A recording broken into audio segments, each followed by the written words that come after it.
Hello, good morning dear student. I am Renu Yadav, Hindi विषय के अध्यापक। आज मैं आपको 7th क्लास की हिंदी पढ़ाऊंगी, जिसमें थर्ड चैप्टर आपका चल रहा था बस की यात्रा। इस चैप्टर को आपने 2 वीडियो के माध्यम से अभी तक पढ़ा, थोड़ा सा बचा था, उसे आज आपको पूरा करना है। लास्ट में आपने पढ़ा था कि बस जो है एक पुलिया के ऊपर पहुंचते ही उस बस का एक टायर जो है वो मतलब पंचर हो जाता है और वो जोर से हिलकर थम हो जाती है, और उसकी स्पीड इतनी थी कि वो उछलकर नाले में गिर जाती है। और उसके कंपनी का जो हिस्सेदार था उसकी तरफ लेखक ने एक श्रद्धा भाव से देखा। आप देख पा रहे होंगे, इसके आगे आपको पढ़ना है।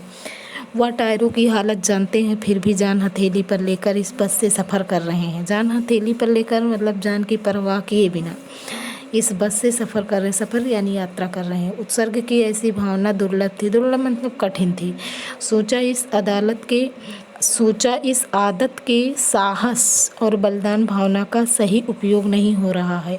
इसे किसी क्रांतिकारी आंदोलन का नेता होना चाहिए था।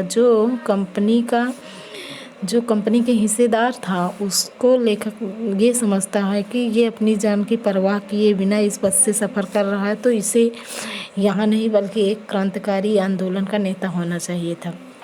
अगर बस नाले में गिर पड़ती और हम सब मर जाते तो देवता बाहें पसारे मतलब बाँह फैलाकर हमारा इंतज़ार कर कहते, वह महान आदमी आ रहा है जिसने एक टायर के लिए प्राण दे दिए। मर गया पर टायर नहीं बदला। वह महान आत्मा का स्वरूप दूसरा घिसा टायर लगाने लगा। टायर लगाकर बस फिर चली। अब हमने पन्ना पहुंचने की उम्मीद छोड़ दी। पन्ना उसी शहर का नाम है जहाँ सतना से पन्ना जाना था लेखक लोगों को। वही लगता था जिंदगी इस बस में गुजार कर सीधे उस लोक को करना है। प्रयाण मतलब प्रस्थान करना है उस लोक को। हम बड़े इत्मीनान से घर की तरफ बैठ गए और हंसी मजाक चालू रहा।